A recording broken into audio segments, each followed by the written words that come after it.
Welcome to the Wanderer 360 channel. Today we are investigating some World War I trenches, but we're not in France, we're not in Belgium, we're in Hertfordshire, just north of Berkhamsted, to look at some practice trenches that were dug by lawyers in the First World War. Let's explore and see what we can find. Well, the sign did say come down here to find some trenches.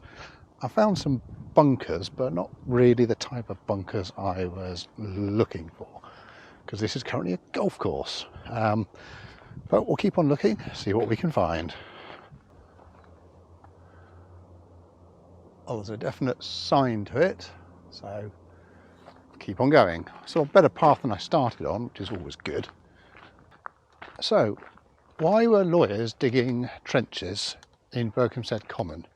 Well, they are from the Inns of Court Officer Training Corps, and they were founded before the First World War, but were mobilised to start doing some training here. And as we can see, we have luckily stumbled across them. So we'll go for a bit of a walk. So these were dug in about 1914 as a training exercise.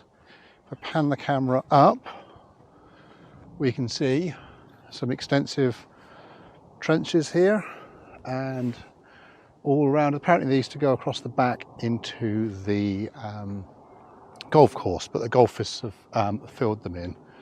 So this Court of Inns was called the Devil's Own Regiment, and this is what they dug in 1914. It's quite evocative. These will obviously be a lot higher than they usually were, a lot higher normally, but over time things have slowly filled in.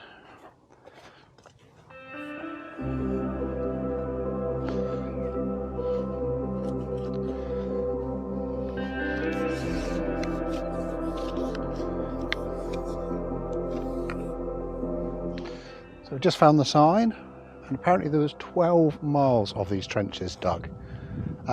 As you can see, there's not very many straight lines, and there's a very good reason for this.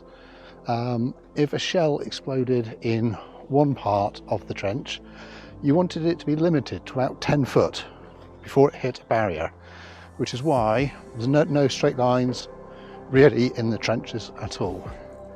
We're just going to go for an explore and see what we can find.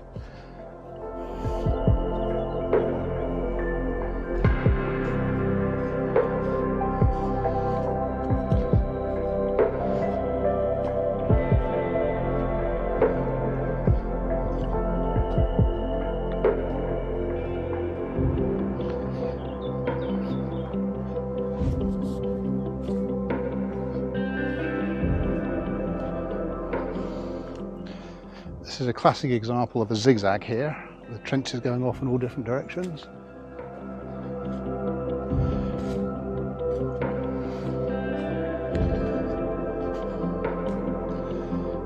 And this deeper section here was probably a dugout where they used to almost have like a little camp in some of the deeper sections.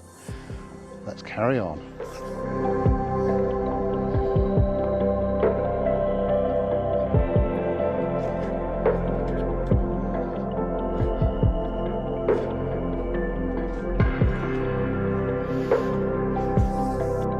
So the ground here was very hard to dig apparently. It's quite clay with lots of flint in as well, but it was all good practice for what would needed to be dug on the front line.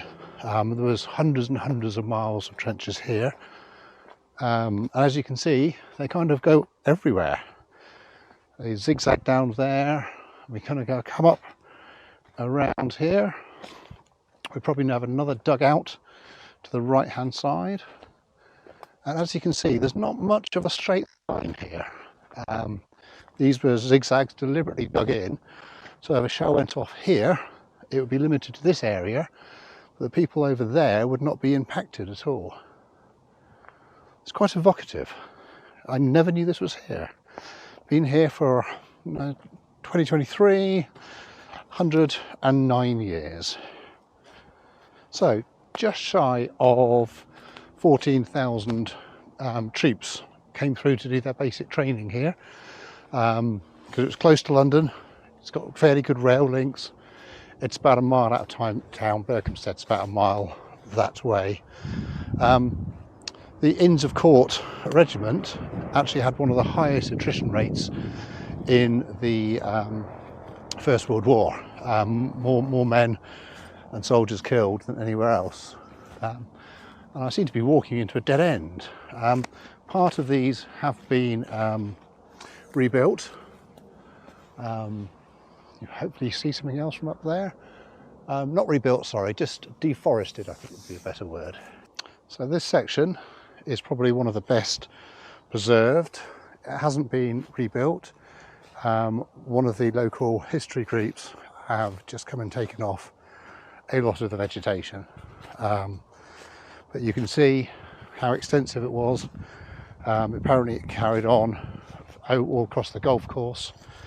A bizarre and quite evocative place. There's a memorial up where I parked the car to the soldiers that gave their life in the war. So we'll go and have a look at that.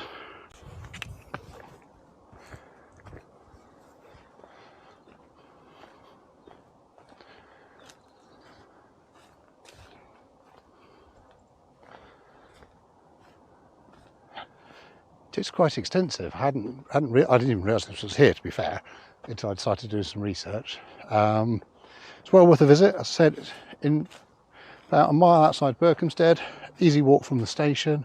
Berkhamsted's about a mile from, it's about an hour from London. Probably a little bit quicker if you get the right train. I never get the right train. Anyway, we're going to go and find the War Memorial and hopefully a better path back to the car.